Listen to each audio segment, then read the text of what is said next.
Radha Madhava Kunja Bihari Jaya Radha Madhava Kunja Bihari Gopijana Balabha Girivara Dade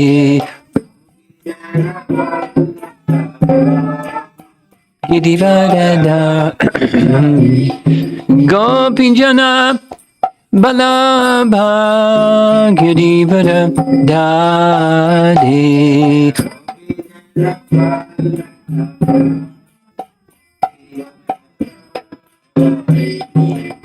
Jasodanandana Brajajanarandana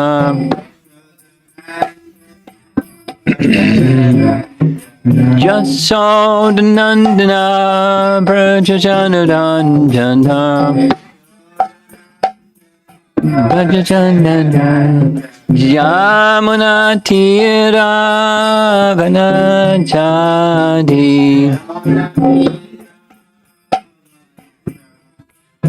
Jamana Tira Vanachadi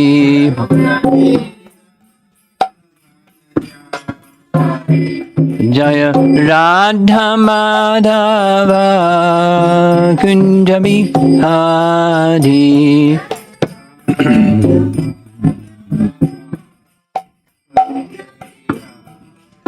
Jaya Radha Madhava Kunja Bihari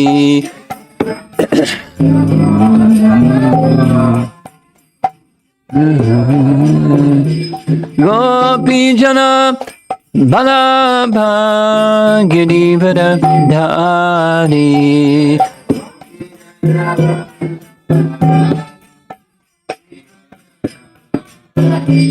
Gopijana Balabha Girivara Dhari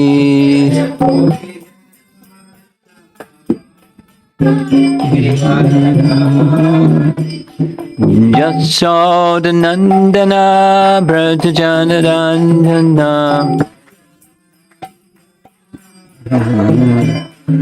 Jasodanandana Brajajanarandana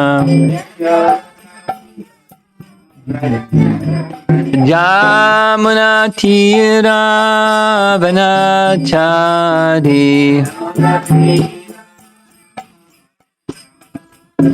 Jamuna Tira Vanachadi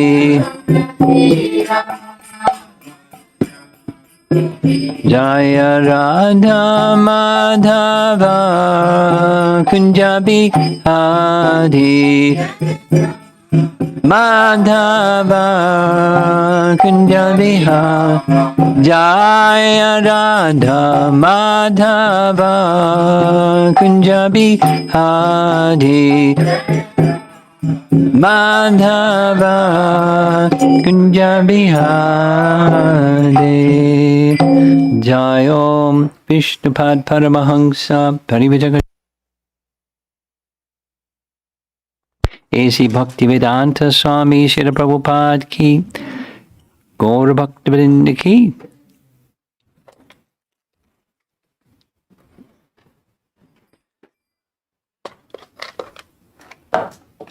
Om Namo Bhagavate Vasudevaya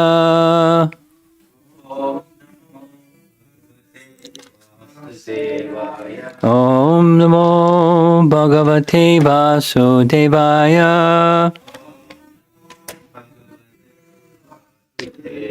Om Namo Bhagavate Vasudevaya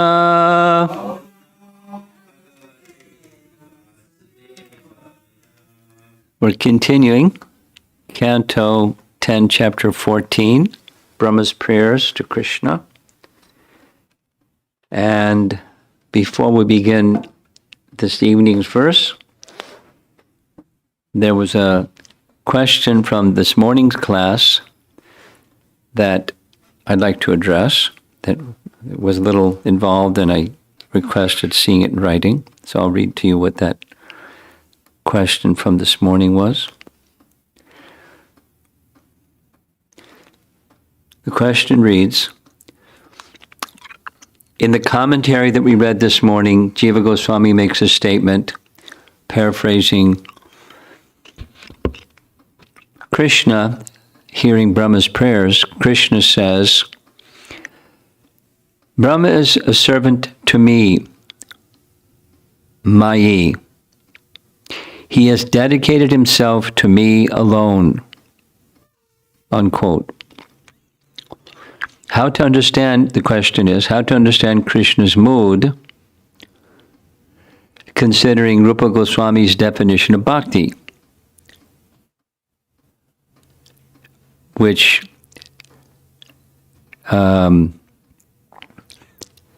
gives an understanding of Krishna in that verse. Krishna means Krishna, his incarnations, his parts and parcels, etc. Not only that, Lord Kapila has a teaching, third canto, Kapila Dev's teachings. Those who worship Krishna but do not see the Krishna connection in his parts and parcels are only imitating. So, over here, Jiva Goswami is writing, Krishna's speaking or thinking, responding to Brahma's prayers. Oh, he's my servant, he's dedicated himself to me alone. So the emphasis is me alone. But wait a minute. Rupa Goswami says dedication to Krishna means dedication to himself, his expansions, his incarnations, his parts and parcels, etc. And similarly, Kapila Dev, in his teachings, those who worship Krishna but do not seek the Krishna connection in his parts and parcels are only imitating. So me alone, and then not me alone. That's the question. How to understand the intention of Krishna's speaking, or the mood of Krishna speaking to Brahma. The answer is quite simple. When the term is used, Ananya Bhakti, or undivided devotion, or exclusive devotion, devotion to Krishna means, implied devotion to Krishna means, to all that is from Krishna. That's exclusive devotion. Ananyas chintayan tamam jayana paryupasate tesham dityabhayuktanam yogakshema vahamyam. Celebrated verse from Bhagavad Gita, chapter 22. The translation of Prabhupada's rendering of that verse is exclusive devotion, or to me alone. So what that to me alone means, my understanding, it means not to demigods, not to some other entity, but devotion to Krishna. Here's what Prabhupada writes in Krishna book in relation to the Govardhan Leela. In order to stop all such activities by his devotees, this worship of Indra, Krishna wanted to firmly establish exclusive devotional service during his presence in Vrindavan. That not bhakti goes to Krishna, not bhakti goes to the demigods, or bhakti worship of a sports hero, or a Bollywood personality, or a candidate for president, or political figure, something. It goes to Krishna.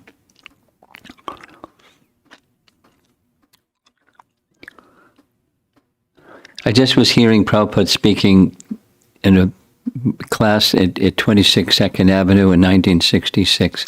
He was speaking about Gandhi. He said it was published in the papers the very day that Gandhi was shot. He said to his assistant, I can't sleep at night all night long. There's so many people outside the house saying, Gandhi, Gandhi, Gandhi, Gandhi all night long, and I can't sleep. I said, I just want to leave this world. And so he did the same day. So we don't worship Gandhi. We don't worship other than Krishna. So worshiping Krishna includes, like watering the root of the tree includes giving water to all the parts and parcels, all the parts of the tree. Like that.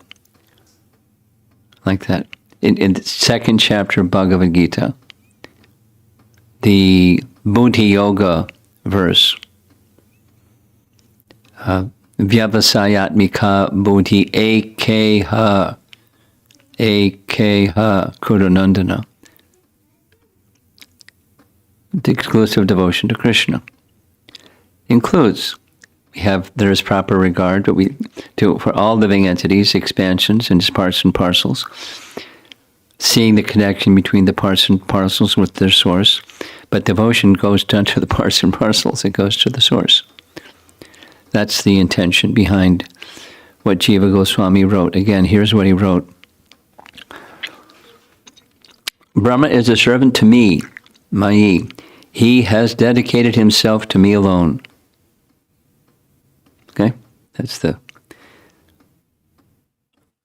intention behind, or the mood behind Krishna's speaking like that. Here's our next verse. So we're going to look at 10, 14, 11. Canto 10, chapter 14, text 11. You want to look at it? It's number 2. The first chapter is 14 in that book. 10, 14, 2.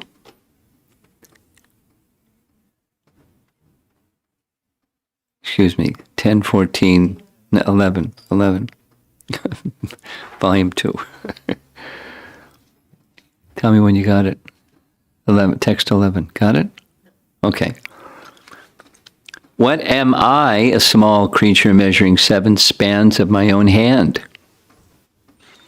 I am enclosed in a pot-like universe, composed of material nature, the total material energy, false ego, ether, air, water, and earth.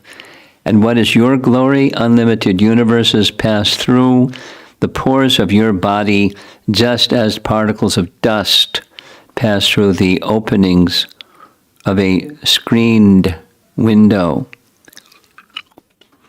We've all seen that, a screen window and dust coming through, particles of dust in the sunlight. Purport. In Chaitanya Charitamrita Adi Lila, chapter 5, text 72, Srila Prabhupada gives the following purport for this verse. Quote, Then Brahma, after having stolen all Krishna's cows and cowherd boys, returned and saw the cows and boys was still roaming with Krishna. He offered this prayer in his defeat.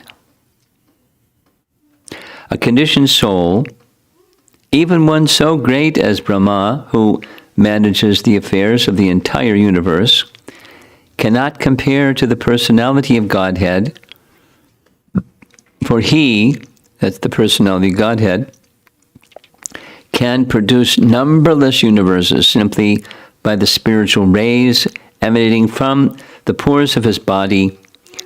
Material scientists should take lessons from the utterances of Brahma, Sri Brahma, regarding our insignificance in comparison with God. In these prayers of Brahma, there is much to learn for those who are falsely puffed up by the accumulation of power. Paragraph. In Krishna, the Supreme Personality of Godhead, chapter 14, Srila Prabhupada further comments on this verse. Lord Brahma realized his actual position. He is certainly the supreme teacher of this universe, in charge of the production of material nature, consisting of the complete material energy, false ego, sky, fire, air, fire, water, and earth. Such a universe may be gigantic, but it can be measured, just as we can measure our body as 7 spans. Generally, everyone's personal bodily measurement is calculated to be 7 spans of his hand. This particular universe may appear to be a very gigantic body, but it is nothing but the measurement of 7 spans of Lord Brahma. Isn't that interesting? This particular universe, Brahma's got big hands.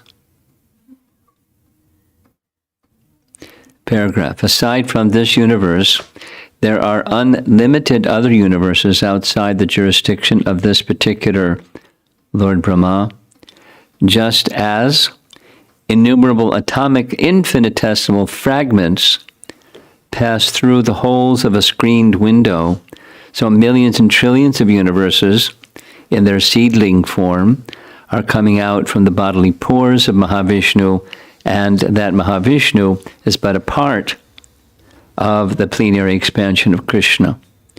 Under these circumstances, although Lord Brahma is the supreme creature within this universe, what is his importance in the presence of Lord Krishna? So I'm going to read one more commentary. This is Vishwanath Chakravarti. It's short.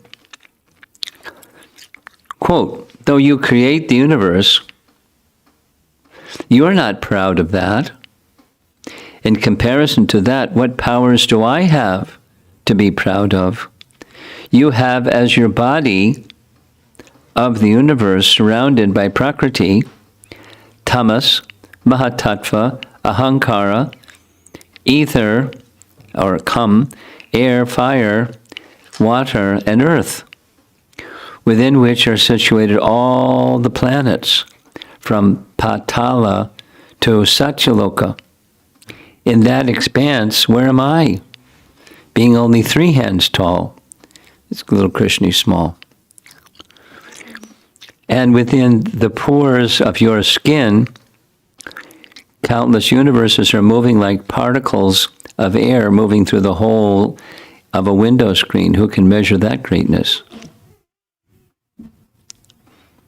So this is Brahma speaking to, paraphrasing Brahma speaking to Krishna. I'll read it again, because I was thinking it was the other way around. Though you create, Brahma to Krishna, though you create the universe, you are not proud of that. In comparison to that, what powers do I have to be proud of? You have as your body of the universe, you have as your body of the universe, surrounded by Prakriti, etc., all those elements, within which are situated all the planets from Patala to Satyaloka.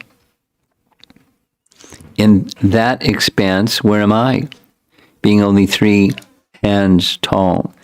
I don't know why he says 3 hands instead of the other 7. If anybody that's listening to this understands why, you can please volunteer why. And within the pores of your skin, countless universes are moving like particles of air moving through the holes of a window screen. Who can measure that greatness? Here, Brahma equates Mahavishnu, who is the creator of Mahatattva, with Krishna, and shows that in comparison to Krishna, he is like a small bird in comparison to Garuda.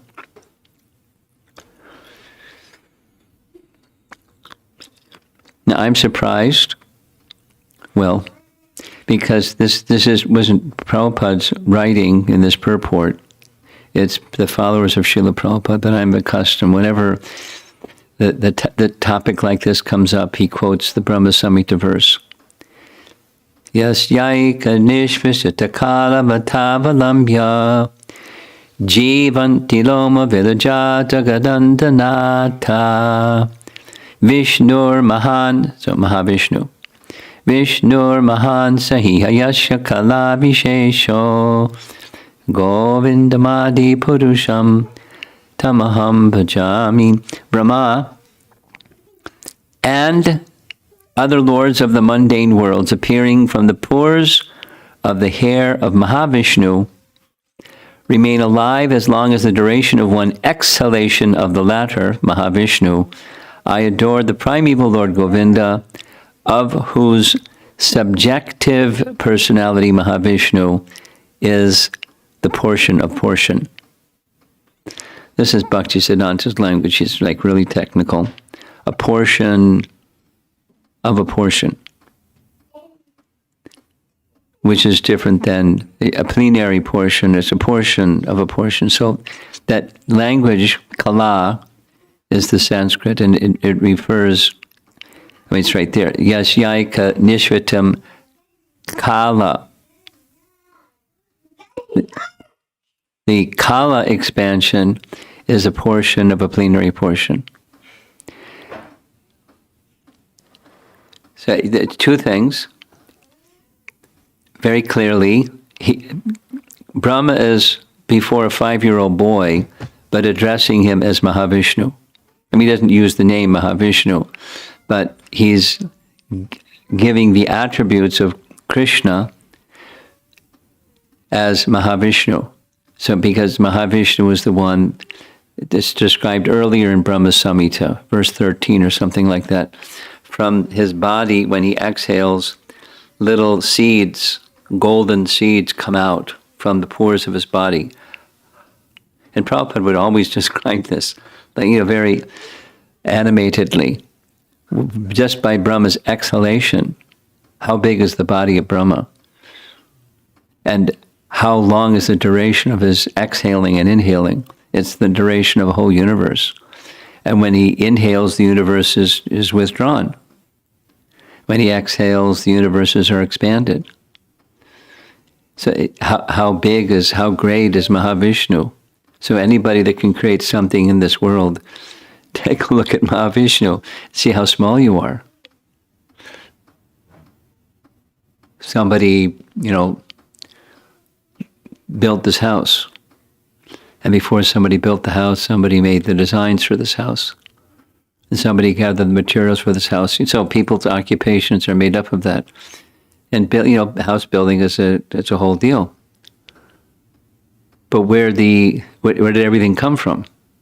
Where the ingredients to build the house come from? Where the intelligence come from? Where the tools come from? Where's the time come from? Where does everything come from?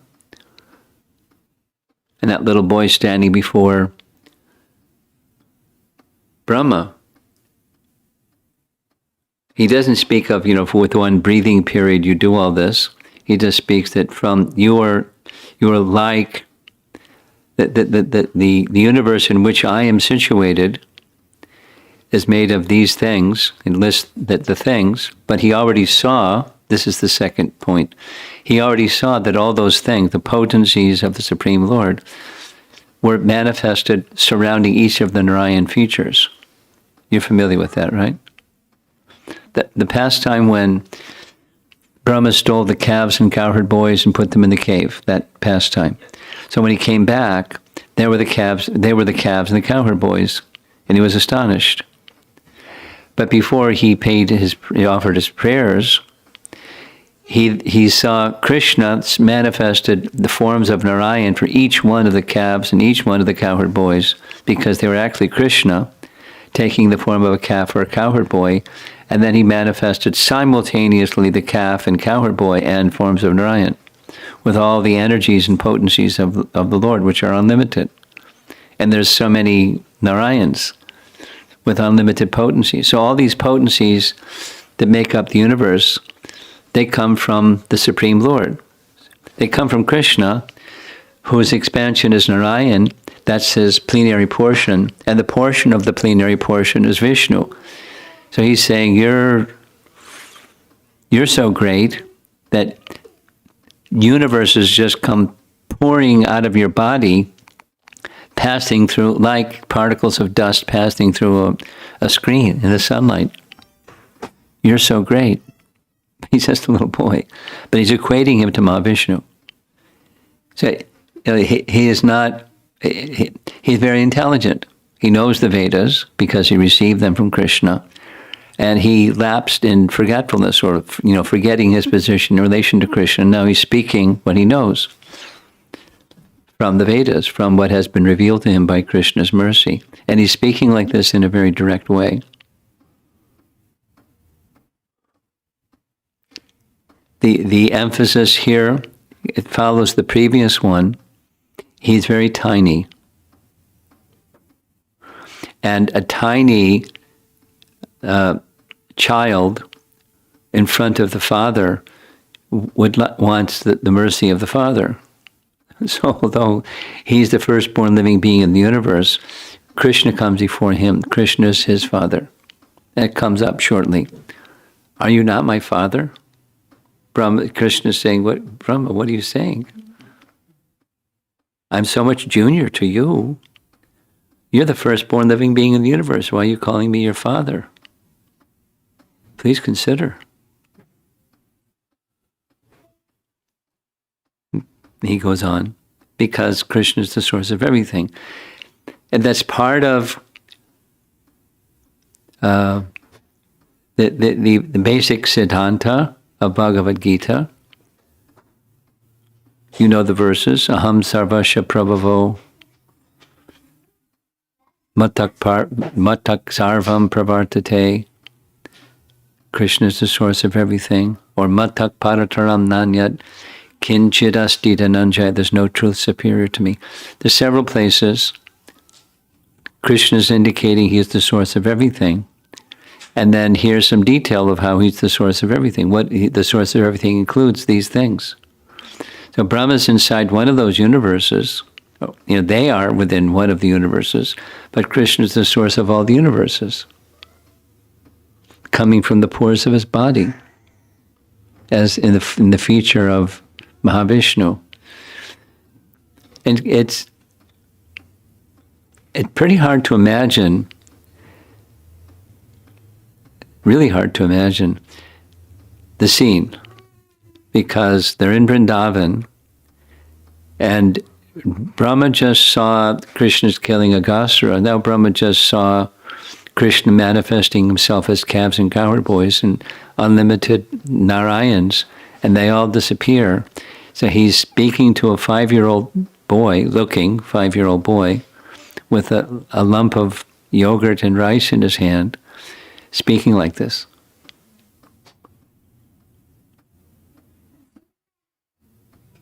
In other words, how intelligent do you have to be? How much mystic power do you have to build the universe? I mean, doing what they're doing with rocketry and all that stuff. That's like really sophisticated stuff. I was really surprised just the other day when we were coming to an evening gathering. The door wouldn't, the mechanism for putting the key into the door wouldn't close. And we came back, the door was closed. I asked, how'd that happen? Oh, they did it remotely. Through the internet, they could give the signal to close their door.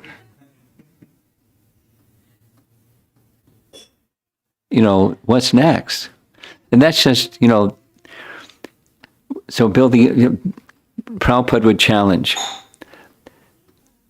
Let them, if they can make life, let them create one mosquito.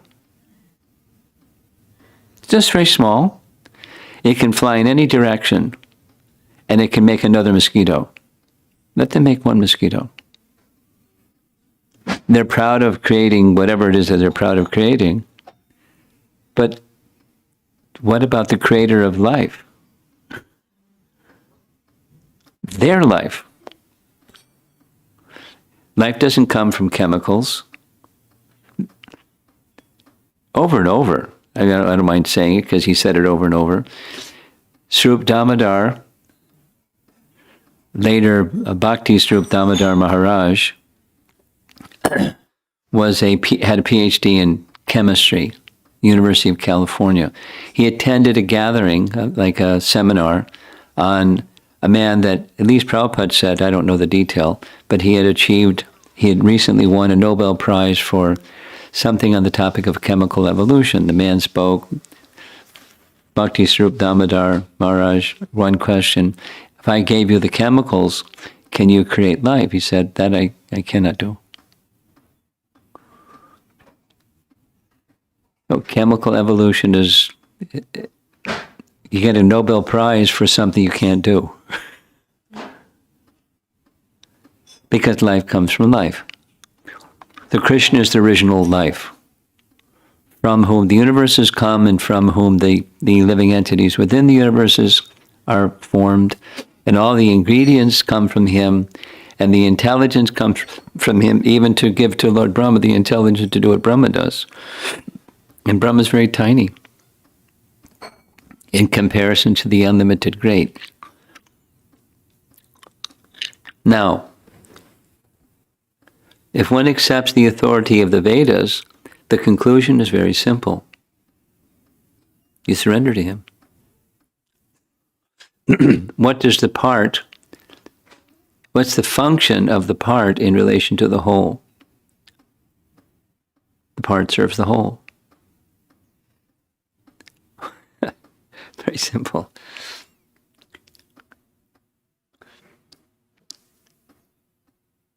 The function of here's some Prabhupada examples. The function of the hand is to serve the rest of the body. What's the hand that's just like lying on the street somewhere, disconnected from the body? It's awful, it's yucky. The function is to serve the whole. Disconnected, it's useless. It's disgusting. Connected, it's useful. Or, another little example, a little screw. If we walk out the door after the program, you see a little screw on the front porch. Don't get all excited. But if that screw is needed to run a machine, then you can run your machine. And without it, you can't run your machine. The part is meant for serving the whole. Very easy to understand. Very easy to understand. The part doesn't serve itself. The part serves the whole. The hand gives food to the stomach, not the hand gives food to the hand. That's useless. It's really simple. It's so simple for people that are complicated, it's too simple. But that's a difference between material and spiritual understanding. So he is the teacher. He's the original preceptor of our sampradaya, and is giving these teachings through his prayers, making it clear he is exclusively, singularly focused on dedication to Krishna.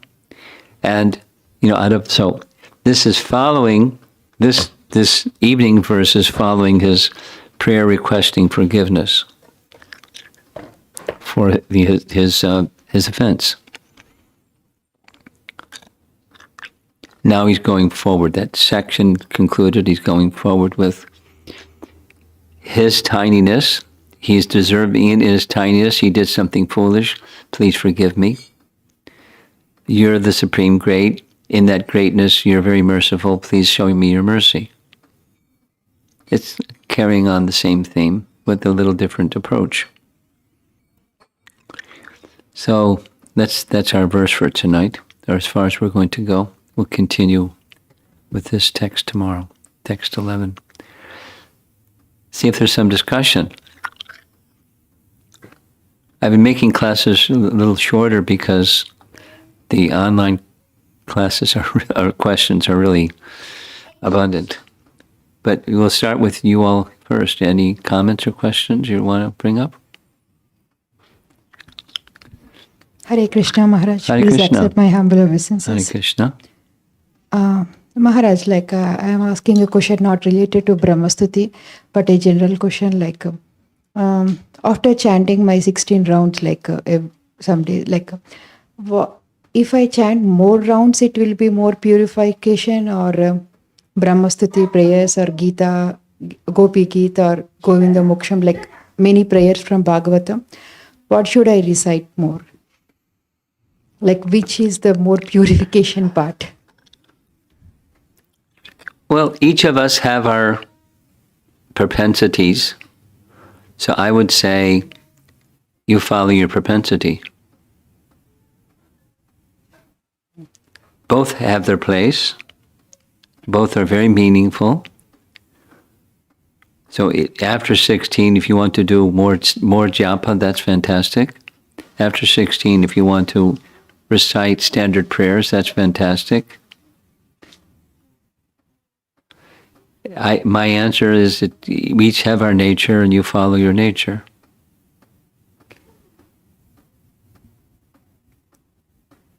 Both leads to the same. Both nourish bhakti. So you anukulyasya sankalpa pratikulyasya varjanam. Accept things favorable for bhakti. Reject things that are impeding or unfavorable for bhakti. You follow that principle. And the subject matter that you hear and chant, remember, can be, texts from the Bhagavatam, or it can be more chanting of Mahamantra. I know people that do both.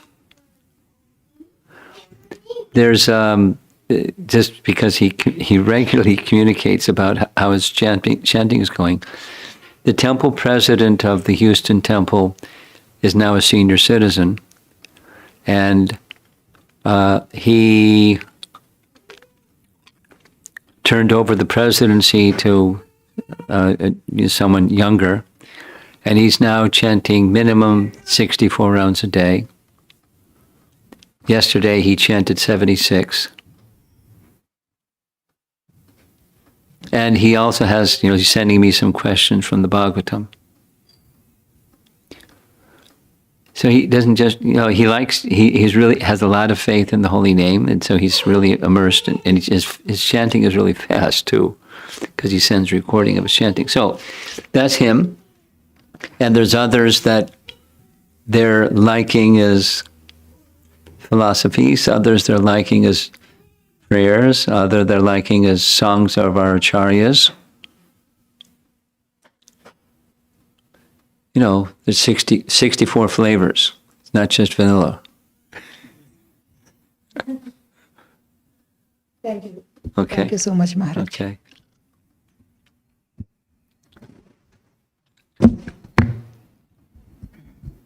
Hare Krishna Maharaj. So I can hear you better. Hare Krishna Maharaj. Yeah.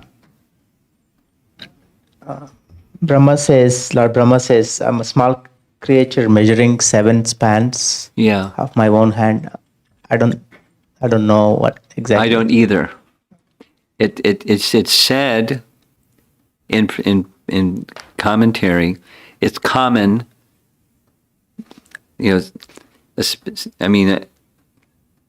Thumb and the little finger, and that's the body is more than 7. Mm-hmm. But it says it several times. So what it means exactly, I don't know. But it says it repeatedly. Commonly, a body is 7 spans of one's hand. I don't know. I wanted to spend some time looking it up, but I didn't even know how to go about looking it up. There's another term that I'm familiar with, but it's not Sanskrit term. It's cubit, and that's from the elbow to the top of your finger, and that's one way of measuring things. Mm-hmm. Just to do with the body. So 7 spans of one's own hand. I don't know. If you want to research and come up with something, let me know.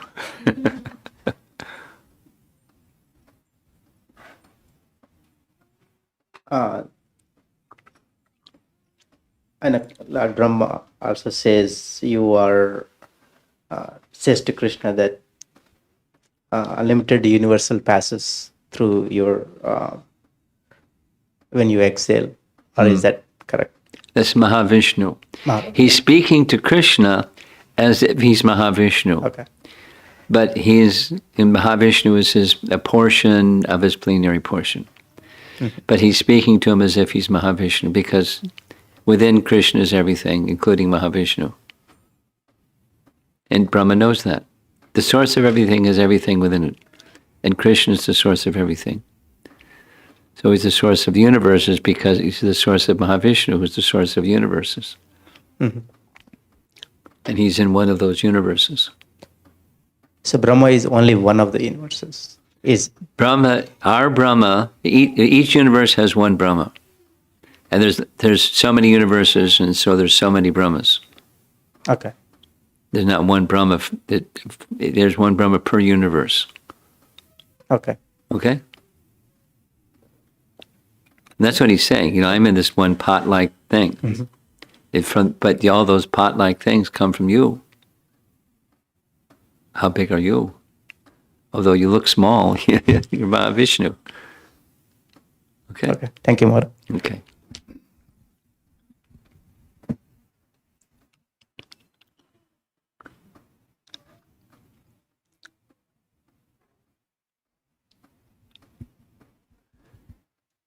There are 3 questions from Kasturi Manjari Mataji. Okay. The first, one at a time, please. Yeah. The first question is, Hare Krishna Guru Maharaj, I have a question about deceit and duplicity. For example, I have fault-finding tendency and I want to get over it. And the way to get over it is to see the good in others. So I'm cultivating and practicing, appreciating and seeing the positives, while inside I still find faults, but I don't necessarily express them and instead try to do the positive. Will this be counted as deceit or duplicity? No, it's cultivation. The second question is, when someone says something in front of me and something else behind my back, it bothers me a lot, and I try to distance myself from such relationships. What is the appropriate way of looking at and handling such relationships? Your response is human, not divine. So it depends on where you are. You act according to where you are. To not want to be close to people who are duplicitous, say one thing in front of you and say another thing behind you. It's quite understandable to not get close to those persons, but holding ill will, you can't be beneficial to them by your holding ill will. Doesn't improve the situation at all. Doesn't help your consciousness either. Try to consider ways that you can be of service to that person, even if it's remotely. One good thing, one way you can serve others remotely is just manifest good qualities and live by them. And smile. Okay? And the third question is regarding Tattenukampam verse. When I'm actively going through some unfavorable situation, at that time, I'm absorbed in handling the situation and not seeing as Krishna's mercy.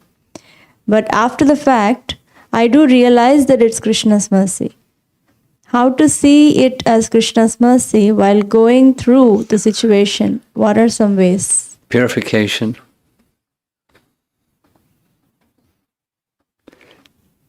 Purification. Then it's possible to see. Cultivate specifically a spiritual conception, which means chanting nicely and reading Bhagavad Gita carefully, applying the teachings carefully. Follow the bhakti process carefully. You'll get purification.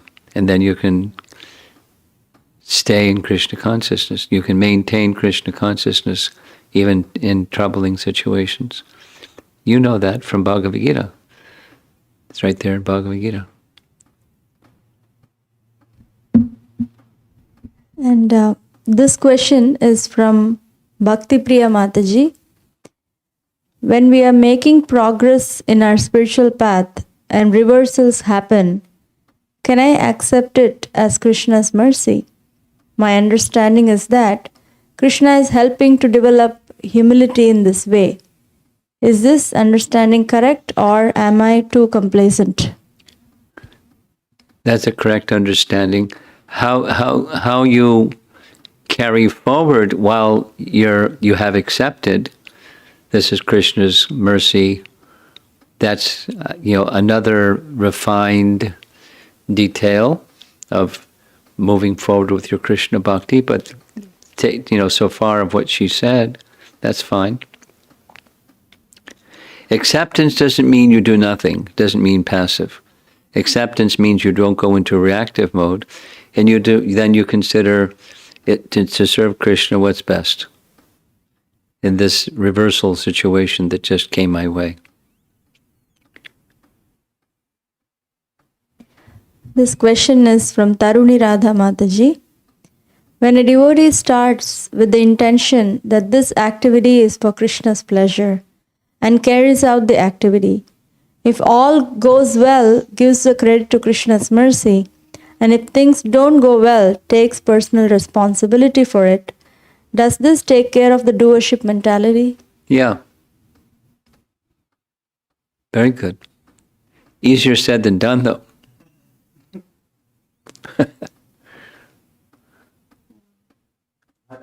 What is a doership? Karta aham. I'm the doer. I'm going to take care of things. Look out. Da-da.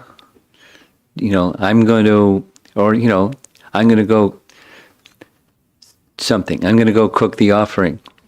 Now, we use that language all the time. We're going to go start the car. But doership mentality is not seeing my existence is as Krishna's servant, and the ability to do anything, even cook the offering or start the car, is dependent upon Krishna.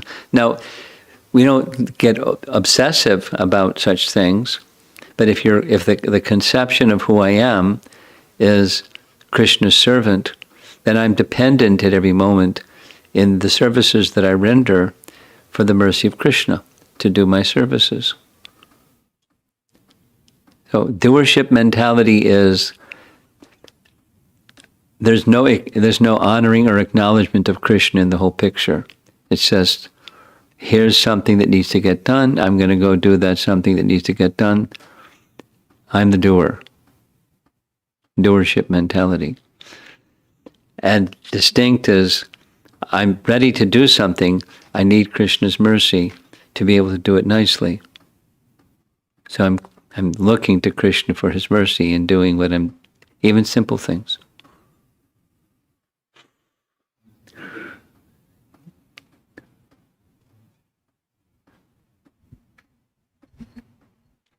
This question is from Sanchari Mataji. Apologies if you had already spoken about this. What was the reason Krishna was holding rice in his hands during Lord Brahma's prayers? Because his lunch had been interrupted.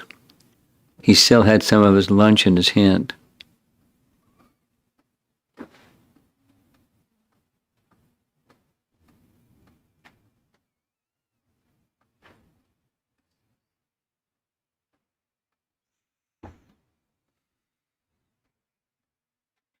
Shri Radhika Mataji's question. She's still a little bit typing, but... So this question is from Atul Tayal. He says, please accept my humble obeisances. My question is, why did Lord created us when Lord is fully satisfied? Well, the soul is not created at any time. Bodies are created at a certain point in time. And the bodies are created not because the Lord is not satisfied, but we're not. We want, and he facilitates. The bodies are created because we want. We have desire, separate from him, and so bodies are created to facilitate this desire, that desire, guna and karma. Yeah? Shri Radhika Mataji's question. To be able to openly take ownership of one's embarrassing mistakes requires one to feel a lot of security in one's relationship with Krishna. Yes. My felt perception of security in relationship with Krishna is through the security in my relationships with those who are cultivating me. How do I cultivate a greater sense of security in these relationships so that I can be honest and be able to acknowledge and take responsibility for my mistakes? Well, I'm not sure about the question because the premise of the question is right at the very beginning. Okay, so read the rest of it. There's more it comes. There is some sense of security, and yet there is some sense of self-righteousness when I come face to face with my mistakes.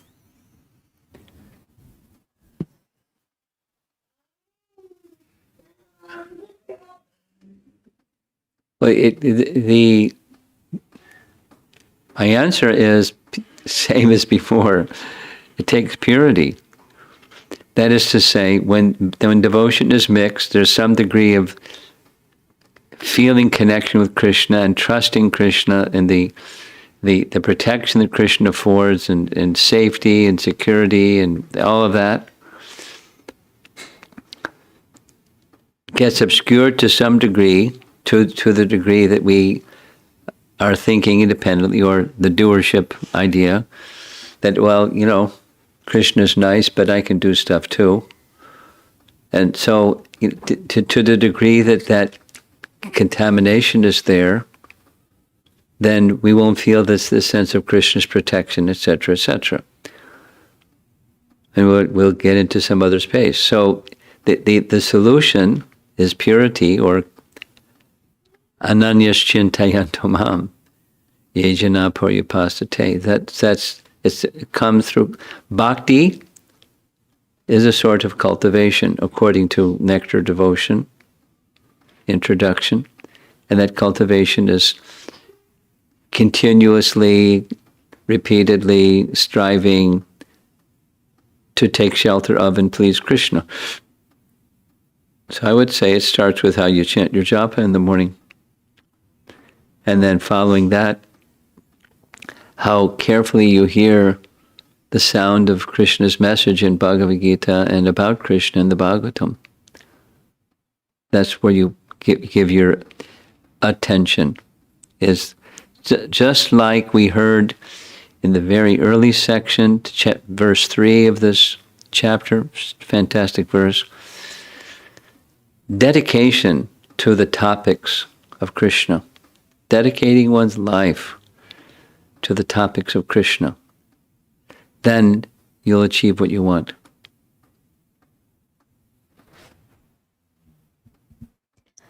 The next question from Shri Radhika Mataji.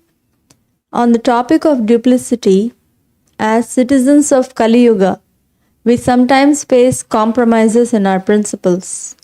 When to know when duplicity is acceptable in service to Krishna? A contemporary example is that to even take a COVID test, one might have to lie and state that one has some symptoms, or else one would not be tested. Are we to understand that as long as we are trying to be in a mood of service, such lies will be excused? Well, the example isn't a very good example, because you don't have to lie to say you got symptoms to get a COVID test. The acceptable standards, you'll find Prabhupada explained it in principle when Sanatana Goswami bribes the jailkeeper with gold coins. You'll find that in Chaitanya Charitamrita, and Prabhupada gives the exception to the rule. The rule is be straightforward, and it's not it's duplicity, but it's something to the effect of, for the better cause of service to Krishna. But then, if you're not a really qualified devotee, how are you going to make that determination? And so better you stay in the straight and narrow. So, but the acting for the pleasure of Krishna may mean, for example, you don't, honesty and straightforwardness is you disclose the truth, but you don't necessarily disclose the truth to a fool. You measure the degree of truth that you express to a fool, because they make it become offensive and agitated, etc. So there's discrimination doesn't mean deception. That's my point.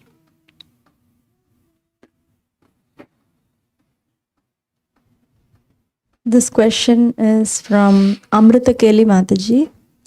Hare Krishna Guru Maharaj, kindly forgive me for this question out of speculation. Uh-oh. We hear that when a part is disconnected from the whole, it's of no use. I understand this analogy is to help us understand our position as the eternal part of the Lord. I'm thinking further on this analogy. When that part of the machine is missing, the machine doesn't work properly.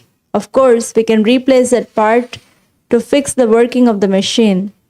We know that Krishna is perfectly complete and he doesn't really miss anything, even if some part is disconnected. Yes, there's a flaw in that analogy. Congratulations for picking up the flaw in that analogy.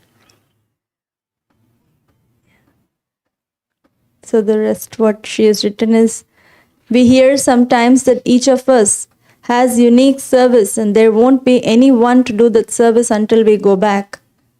Guru Maharaj, could you kindly help me how to understand this? I don't know I've never heard that one before.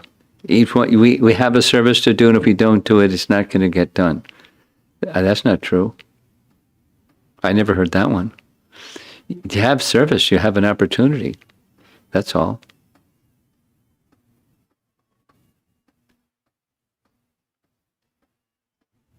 This question is from Mahati Kirti Mataji.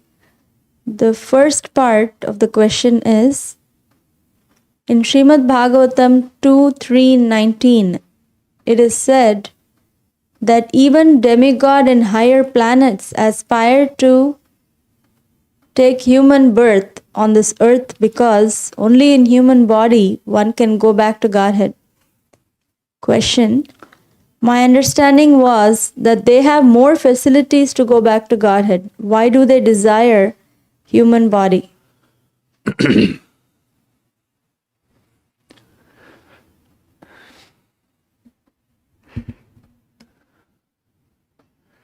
Different things are said at different times in different places. And this is one of those examples. The demigods particularly appreciate the human form of life in the sense that there isn't so much distracting opulence. The tendency is on heavenly planets to have fantastic bodies with fantastic opulence and fantastic facilities for enjoyment and become distracted and enamored in an enjoying spirit. That's common. Now, it doesn't mean they're just partying all the time, but there is a tendency to be distracted by that opulence. And they do party, we find, from Scripture. Now, it's often refined, but, enjoying spirit is very strong in the heavenly planets. Here, in the earth planet, in the human form of life specifically, it's not too this and not too that. Now, can one in the heavenly planets go further? Yes. That's said elsewhere. This statement that was just repeated is they can't, but there are statements elsewhere that they can. It's just there's a distraction because the enjoying spirit is very strong.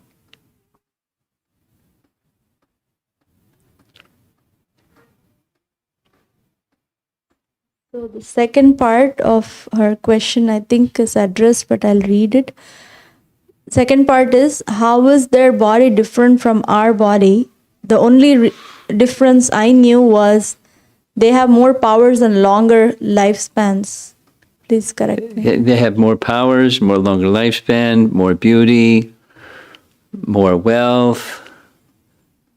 You know, everything is an upgrade, not just those two things. This question is from Amara Mataji. Hare Krishna Guru Maharaj. The first question. I'm trying to understand what did Lord Brahma did not understand about Lord Krishna. Since he had come out of the lotus from navel of Garbhodaka Shai Vishnu, was he not aware of the two-handed form of Krishna? Well, he speaks about it in Brahma Samhita. So he certainly knew about it.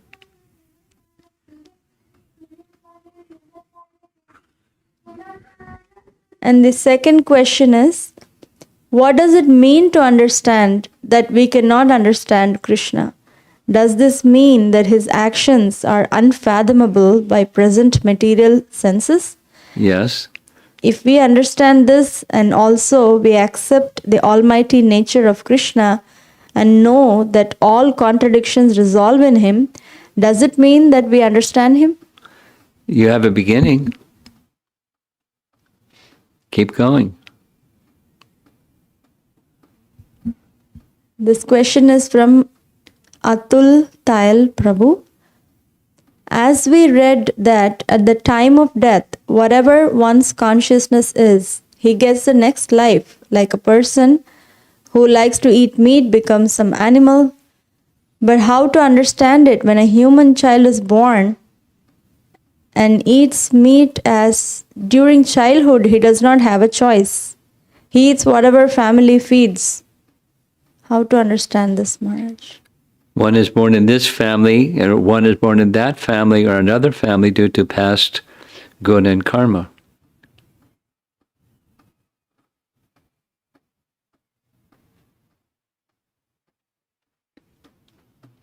Anything else? We're finished. Wow. Okay, thank you very much, Prabhupada Ki Jai.